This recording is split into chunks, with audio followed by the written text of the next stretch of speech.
sababu tumeleta show leo. Huyo tukajua kwamba amefika mahali yeye anafaa pia kujiangalia. Kwa hivyo nataka kurejelea kwa mshauri nasaha Eliud aweze kutuambia ni nini hasa burnout ama self care ya mzazi ni nini. Ndio yule ambaye hajui aweze kutambua kwamba kuna jambo kama hilo na ni vyema aweze kulishughulikia kwa ile hali ambayo inatokana. All right. So when we are talking about self care, we are talking about you taking care of yourself. That is why it is called self care. So it is kwa lugha ya kimtaani lazima ajibambe. Yes. Ujibambe tu kama wewe. Ujiangalie, yes, ujibambe, ujiangalie. So you need to look at uangalie maslahi yako. Sasa lugha sanifu ni uangalie maslahi yako kama mzazi. The reason why we always advise parents to embrace self care is because, as I mentioned last time, that you cannot pour from an empty cup. You cannot take care of your kids if you have not taken good care of yourself. So most parents are getting burnout. They are really getting tired. Wanachoka na watoto sana. But I always ask parents this question. Kwa nini unachoka na mtoto? Ni kwa sababu umembeba. Huwezi choshwa na kitu hujabeba. That's the truth. Wewe uko umebeba mzigo, haitanichosha mimi. Itakuchosha wewe ambaye umebeba. So the reason why most parents are getting burnout is because, number one, they have neglected self-care. They no longer take care of themselves so that they can have something to pour into their kids, so that they can have enough for themselves and extra to pour to their kids. That's a very dangerous scenario, because when you are so good at giving as a parent, you are so good at giving to your kids, taking care of your kids, and you as a parent, there's nobody who is taking care of you, there's nobody who is giving you. This means that you are running a risk of emptying yourself to a point where you are going to run dry. Kuna mama ambao wanaamka kama saa 10 asubuhi. Anaamka na ana watoto tuseme kama watoto 4 ama 5. Hasa lazima amke asubuhi. Awatengenezee breakfast yake ama staftahi yake. Na pia baada ya kuwatengenezea sasa awaamshe. Kuna labda wengine wachanga lazima wapatie. Akimaliza hiyo lazima afue nguo. Akimaliza kufua lunch time imefika. Sasa inakuwa ni kama iko 247. Ikifika jioni, kamelemewa na kazi sana. Anakuwa amechoka kabisa. Amechoka sana. Kwa hivyo hao ndio watu ambao tunafaa tuweze kuongelea hilo jambo. Ndio tuweze kuona tutafanya namna gani. Kweli. So such people really need to focus on self-care, because if you have especially 4 kids, 3-4 kids, that means you have 4 people to take care of. And most likely the person who should be taking care of you as a mother when you are busy taking care of the kids is your husband. But your husband is busy working so that he can be able to pay bills in the house. So the husband has nobody to take care of him. The wife has nobody to take care of him because they are busy taking care of the kids. So one of the major crises that parents usually have, one of the major problem, is that the majority of them want to give these kids a high standard life. That's why they are busy. Because Bazuu, we were doing so good as human beings before we had education. We were doing so well before we had before cars were introduced, before motorcycles and all that. Yes, those things came to make life easier. But on the other hand, they created a very big damage of having people to work, having people to toil, to struggle to acquire those things. Because the reason why most parents are struggling is so that they can educate their kids. That's one of the major problems. Because this parent has to make sure that the school fees is there, uniform is well maintained, and come in Araruka, new uniform, everything, So it's a lot. So this is a problem which we have brought to ourselves as a society. And now I'm grateful that we are talking about this, so that now we can, from the society perspective now, we can come to parents and ask themselves, as a parent, you are very busy taking care of your kids. Who is busy taking care of you? Yes, because if there is nobody who is taking care of you, it's just like a machine. But if you have a car, and then you don't take care of your car will not take care of you. You see? The car will break down. Kwanza itakuletea aibu ndogo ndogo. Exactly. And the time you need it the most, that's when it is breaking down. So if the car has to take care of you, you have to take care of your car. That's the same thing. That as a parent now, you have to take care of you have to take care of yourself so that you can have the energy to take care of your kids. Asante Mwalimu Nasaha. Mtazamaji, na wingo matumaini kwamba umeelewa kwamba jambo la kuweza kuangalia maslahi yako ni jambo ambalo linafaa kutiliwa maanani, na wazazi wengi huwa hawana hiyo nafasi ya kuweza kuwa na nafasi tu ya wao peke yao ili waweze. Na mshauri Nasaha ametumia mfano mzuri, amesema an empty cup you cannot pour from an empty cup. Umejitoa kwa watoto. Watoto wanaporejea kutoka shuleni huwa ni furaha sana ya mzazi, lakini kuna wakati mwingine inakuwa ni changamoto kubwa sana, na inafika mahali hata sasa hutaki kuwaona sababu unaanza kuzoeana na hali. Lakini kuzoeana na hali ndio inaleta magonjwa, na unapata watu wamepata ugonjwa ya msukumo wa damu ambayo ni high blood pressure sababu ya stress ya watoto ambao inaletwa sababu ya mambo kama hayo. Kwa hiyo sasa tumeelewa, nataka turejee kwako. Na sasa sababu tayari tumeelewa kwamba hilo ni jambo muhimu.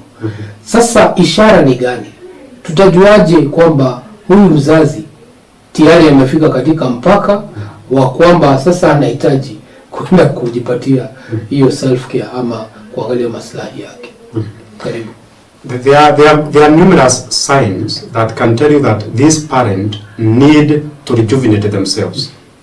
They need to do something to recharge themselves. Because they have been so busy, they forgot to recharge themselves. Now, even before I mention that, there's something else, Bazoo, that I wanted to mention. So that now we can get to this point now. Why are parents getting burnout? Why are parents getting so stressed and wanachoka kwa sababu ya kulea watoto? Number one, I have to break this to parents. I mean, they not really like it, but I have to tell them the truth. That most parents got used to this idea that these are my kids and I have to bring them up. But none of those two statements are true. Those kids are not your kids, and there's nothing you can do to bring up a child. That is the reality. So that now, by the end of by the end of the next 5 minutes, yes, by the next 5 minutes, they will have understood exactly what I'm talking about, and they will totally hear from that. So the reason why Nasema that your kids are not your kids, because you as a parent, you don't belong to yourself. You see? So every time that parents get kids, they always say there's a gift from God. The same statement that you as a parent, your parents said when you were born. So these kids are not, personally I'm a parent, a father of 2, and those little ones are not mine. And I cannot possess them. This idea that always people, you hear, these are my kids, these are everything to me and all that. So I always tell people to stop owning things they never created, because you never created a child. You never created a child. All you did was to provide that biological raw materials that were used to make the body. Because you never even made the soul, which is now the core, which is now the human being itself. The soul is the human being itself.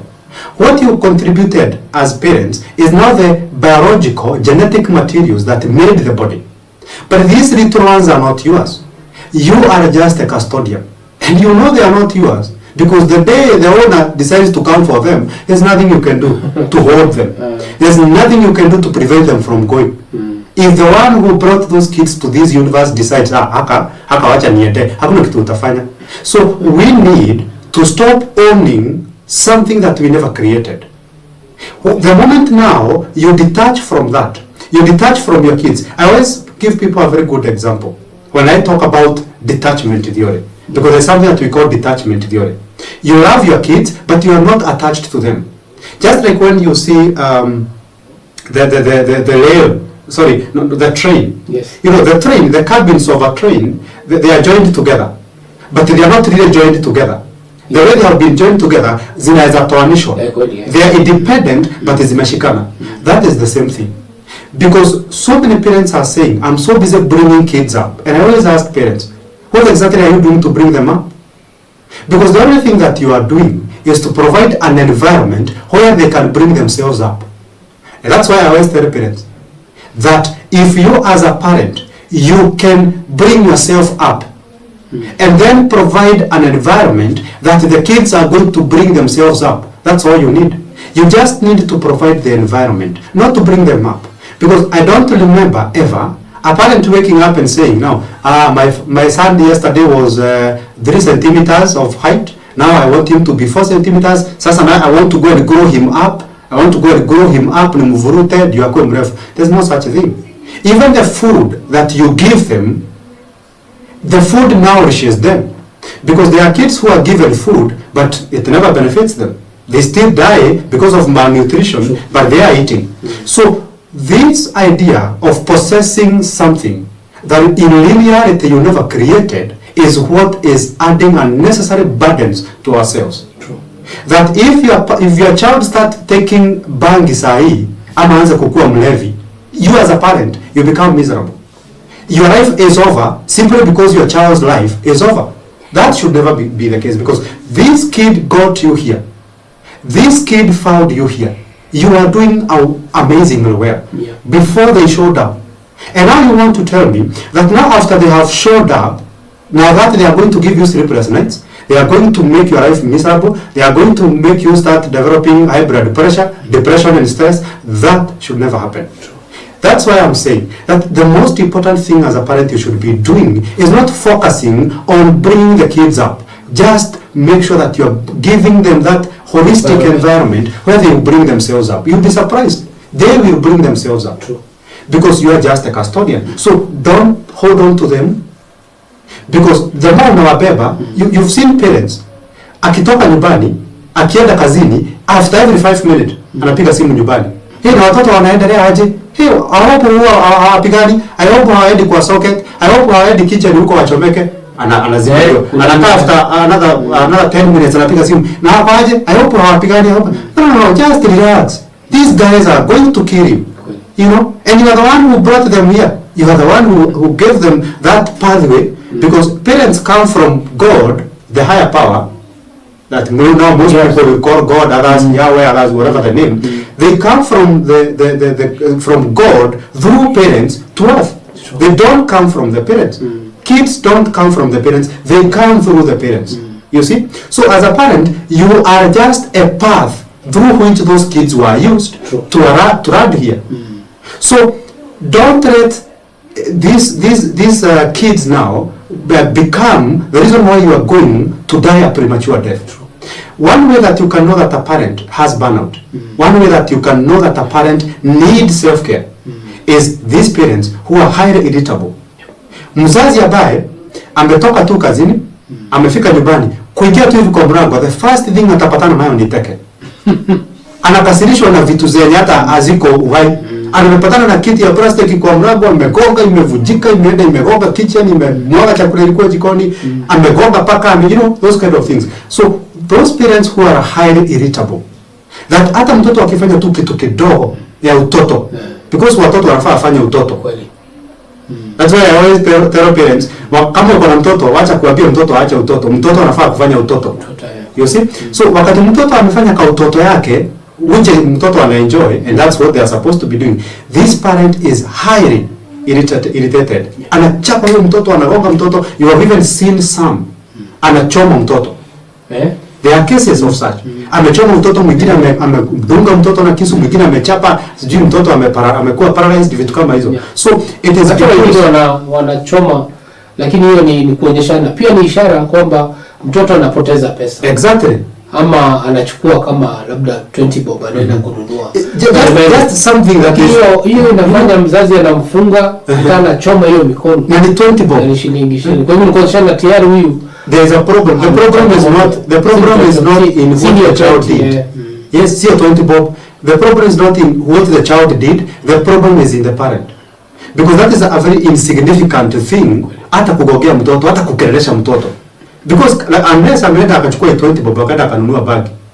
Sasa hapo unaweza kelelesha. The only thing that you need to do is to sit down with that kid umwambie now. Next time nimeacha pesa hapa please usichukue. Because nikiacha pesa nakuwa nimeipanga nia 1 2 3. Sasa wakati amerudia hiyo tabia, that's now when now as a parent now unasema now I can't spoil this one. I need to kunyorosha muonyesha. You see? But again, you don't beat as if you are beating a donkey or a dog. You remember this is a child and it's a human being. So parents who are trying to subject the anger that they have within themselves into their kids, those are also parents who need self-care. Huyo mzazi unaona huyu naye amechoshwa na kulea. Because huyu mtoto makasiriko yake, it's just like sometimes when you see a husband anakosana na bibi yake. And then hawa watu wawili wakikuja nyumbani wanaanza kuchapa watoto. Hawachaki watoto kwa sababu kuna kitu watoto wamefanya. Sababu ile chuki. Because between them they have unresolved issues. And now they are punishing the kids because they are less threatening. Na watoto hawawezi fight back. You see? Sasa wanajitoa hiyo machungu na hiyo anger kwa watoto. Those are parents who need self care. Parents who get angry easily. Kitu kidogo tu easily angered. Amekasirika. Kitu kidogo tu amekasirika. Na kwa hiyo kukasirika yao ni kukasirika yao wengine. Kuna wazazi wengine wanasema ati hao wana operate na short fuse. Sasa short fuse you need to work on it because one day it's going to have a circuit break and then itakuchoma hadi wewe mwenyewe. Because that so hiyo kanini kadogo hivyo short fuse. Yes, hiyo sasa ndio siku moja itashow kidogo kadogo tu just a simple touch and then inalipuka. Italipuka wewe siku moja ilipue watoto na ilipue nyumba yako yote. That's when sometimes you see men who are killing themselves and then they kill every member of the family. It is rooting from here.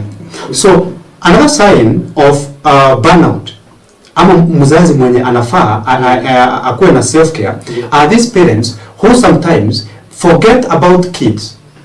They forget akipatiwa mshahara anasahau kuna watoto nyumbani, anaenda analewa, and how they are using this money is not in a productive way that is going to benefit them. It is in a way that is going to harm them and at the same time harm the family. Misuse of family resources is also another way of telling a parent you have a problem. The reason is because most parents there are things they wanted to achieve when they were young. Kuna ile kitu alikuwa amesema mimi before nioe ama before nipata watoto nataka ninunue gari hii time, nataka niishi kwa nyumba kama hii, nataka niende Dubai, nataka nifanye. And then somewhere along the way, whether by accident or whatever happened, watoto wanafika. And then huyu mzazi hajafanya hizo vitu. Anaishi kusema lazima nitafanya hizo vitu.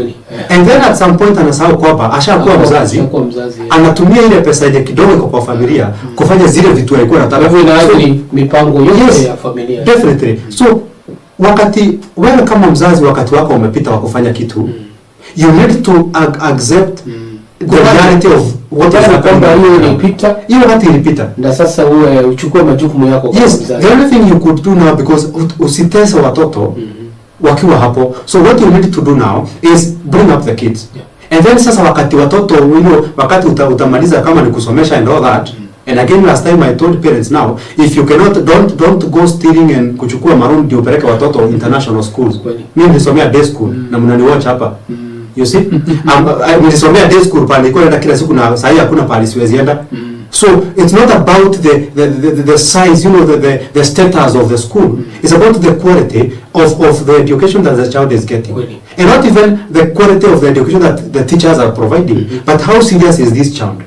Because utapata kuna shule watoto 20 wako na hii na mtoto walikuwa 21. Wa 20 wako na hii, mmoja wako na hii. You see? So meaning that the environment that mtoto wako hiyo ndio inamshape, but pia the child has to do something to make sure that they are thriving in that environment. So parents need to take care of themselves. Asante sana mtazamaji, hii ni chumba cha mawaidha ambayo inaletwa ni Bazuu the Wise Man, na tunashukuru kwamba mmeweza kumakinika. Leo tunazungumzia kuhusu parent self care. Tumeona kwamba mzazi wakati huu wa likizo watoto kidogo changamoto ni chungu nzima, na hii inaletwa na zile style tofauti ambazo tunafanya malezi yetu ama uzazi.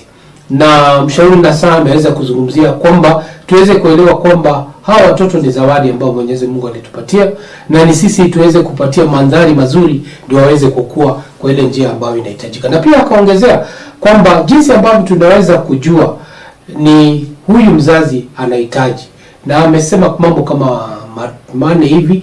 Amesema kwamba mzazi akionekana kana kwamba ana hasira ya haraka, mzazi akionekana kwamba yeye anaingiwa na hofu, alafu akasema mzazi pia akionekana kwamba anatumia pesa kiolela, akisahau kwamba kuna watoto ambao bado wanamwangalia yeye.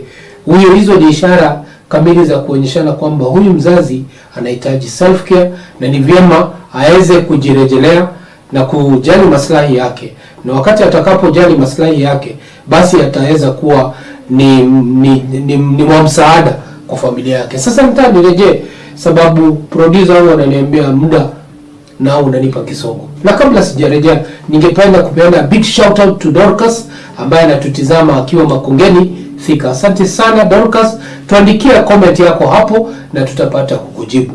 Na hao wengine pia tunaweza kuwatambua. Tunawashukuru kwamba mnaendelea kutufuata, na tunawinga matumaini kwamba hizi show zinakuwa ni zinaleta mabadiliko, na hasa wakati huu ambao ni walikizo. Turejee ndio tuweze kutamatisha na kuambia sasa hawa ambao wako na changamoto hiyo ya self care watafanya nini? There are various ways that you can take care of yourselves as a parent. And you can do exercise. It's going to yes, mazoezi. It's going to rejuvenate you. It's going to re-energize you. Kwa hivyo wale ambao wako na gym wanapata nafasi, labda kwa kama ni exercise. Yes. Unamaanisha kwa siku unaenda kwa hiyo gym kama dakika ngapi? Lisali moja? Probably 1 hour. Around 1 hour. 1 hour is going to help. And again, you don't need a gym for exercise. You don't need a gym. All you need is somewhere, just a space that you can jump, a space that you can do some push-ups and press-ups and all that. So just that. So you don't need to pay to enroll in a gym somewhere. Sasa ndio exercise. Show yetu inatazama na watu tofauti. Yes, so kama uko na watu ambao wana gym, kwa hivyo ni vyema pia. Kama uko nayo kwa nyumba, well and good. Kama uko na pesa ya kuafford, well and good. Kama huna, basi then don't say I don't usually do who has find exercise juu sina pesa ya kwenda gym. You know, no. That's just an excuse. So another way of taking care of yourself is being true to self. Always listen to what is happening within you. Because we as human beings, we were taught how to take care of the external things, where almost everything happens from the inside, happens in the inside. So as a parent, you need to take a break to listen to what is happening within you, because within you is where everything is coming from. If you can take time and be honest with yourself, if you're experiencing some level of stress, be honest with yourself and do what is needed to resolve that stress. If you're experiencing issues between you as couples, husband and wife, be real to yourself. Wachani kujifanya ni kama hakuna kitu inaendelea. No. Sit down and say, you know, I think we have this thing is happening between us and it's affecting venye tunalea watoto. So as a husband and wife, we need to sit down and resolve this. Because it is only when there is a healthy relationship between the husband and wife that there gets a healthy relationship between the parents and the kids. But there's no way, literally no way, you as a couple, you're going to have a dysfunctional relationship and expect to have a functional relationship with your kid. Not happening. Another way of taking care of yourself is making sure that you heal any psychological wound that you feel has not been healed. There are so many parents who went through traumatizing experiences while they were growing up. Maybe you as a parent, you are maybe traumatized, maybe you are raped, you know, you are a victim of rape, and now you are so harsh on your daughters, not because there's something wrong that is going to happen, but because of what happened to you. Yes, that fear now.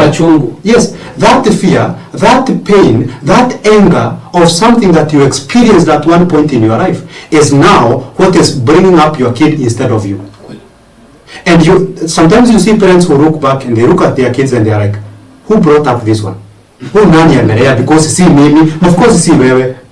Because the anger in you ndio ililea watoto. Na tuelewa mtazamaji ni kwamba nikikatisha ushauri na saa ni kwamba watoto uangalie si mambo yale ambayo yanatoka kwa kinywa kwa vinywa vyetu. Yes. Ni matendo yetu. Na unajua ni rahisi sana mtu wa hasira hawezi kufungia hasira. Huwezi. Uwaile una bang meza, Sasa utapata hao watoto na bang meza ama kuna vile unafanya na anaiga mambo kama haya.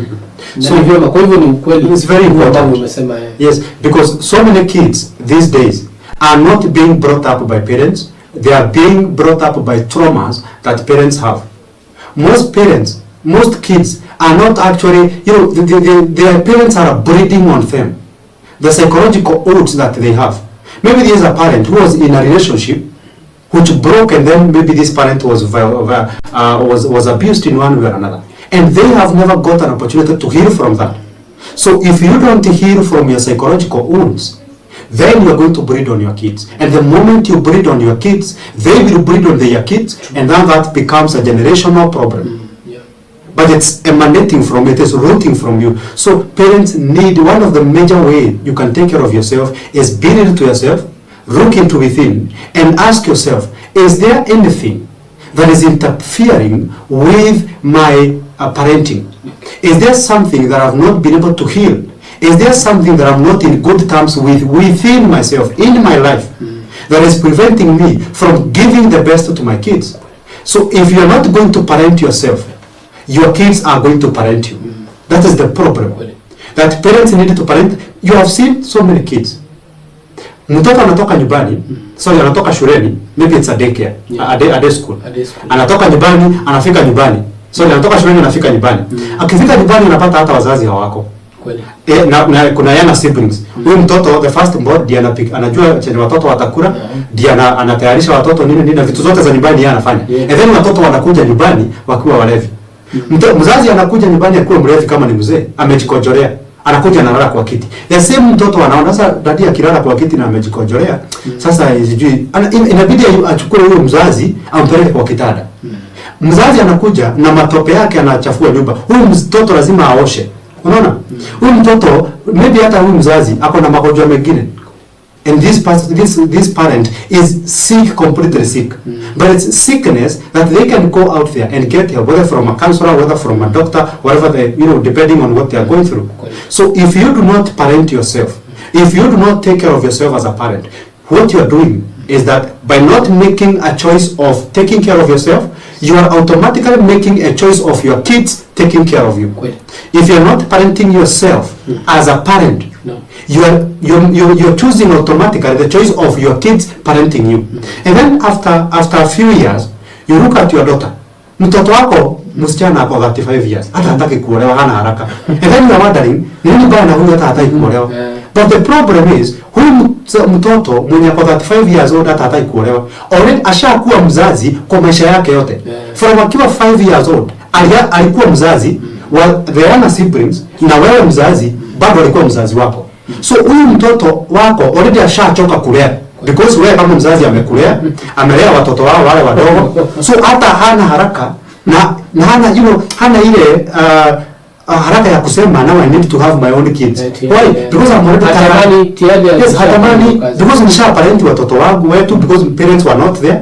Nipe parent wazazi wangu. So and then you are starting giving pressure to your kids. No. If you as a parent kuna pale ulikosea pale chini, that is going to be manifested in your kids. We are going to see the fruits of your failure kwa maisha ya watoto wako.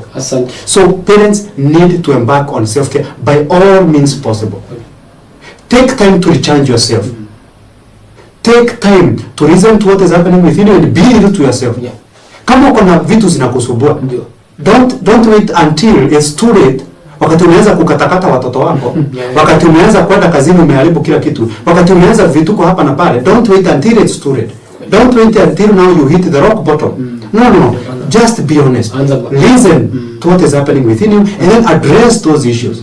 The moment you address them while they are still young, before they mature into chaos, then we heal the society.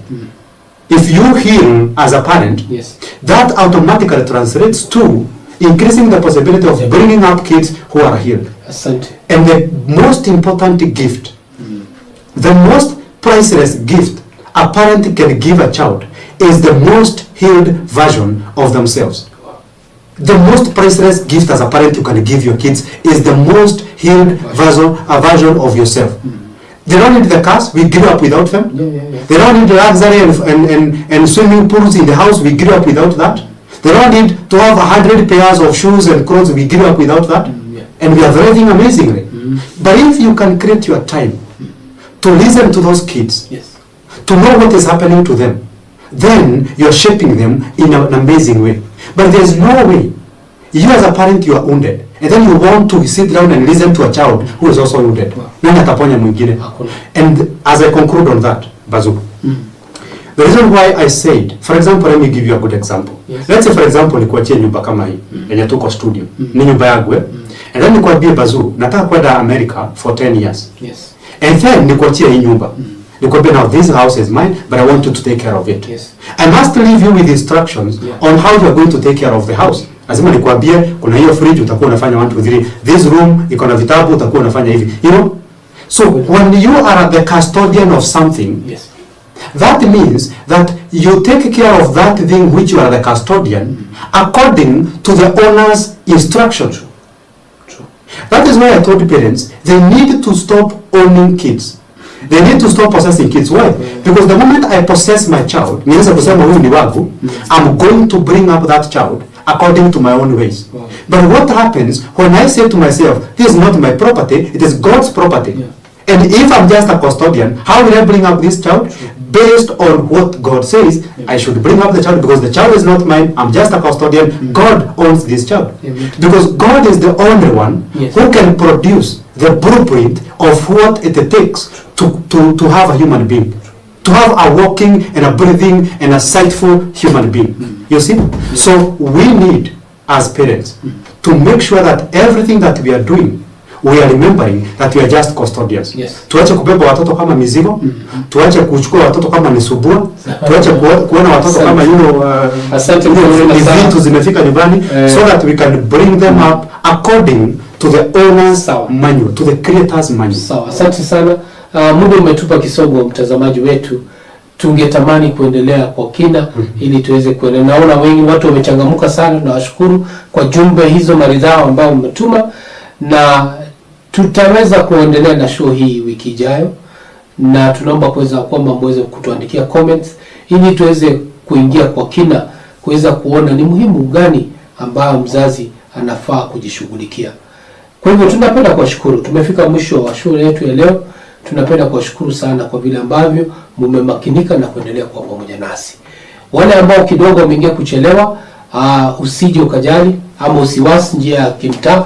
Tuna mitandao yetu ya kijamii. Kwa hivyo unaweza rejelea na uweze kufuatilia hiyo show na uweze kuelewa mawili matatu kuhusu jinsi ambavyo mzazi anaweza kujali maslahi yake wakati huu wa holiday. Ningependa kushukuru mwelekezi wangu Kim Proper, Hurains, na pia mkurugenzi wangu Ann. Tunawashukuru sana kwa kazi nzuri ambayo wamefanya, na pia mama yetu Pastor Naomi kwa kuweza kutupatia fursa ya kipekee kuweza kupeperusha mawaidha haya kemkem kwa wazazi wakati huu wa likizo. Na letu hapa ni kuwatakia kila laheri, na Mwenyezi Mungu awe pamoja nanyi. Asante.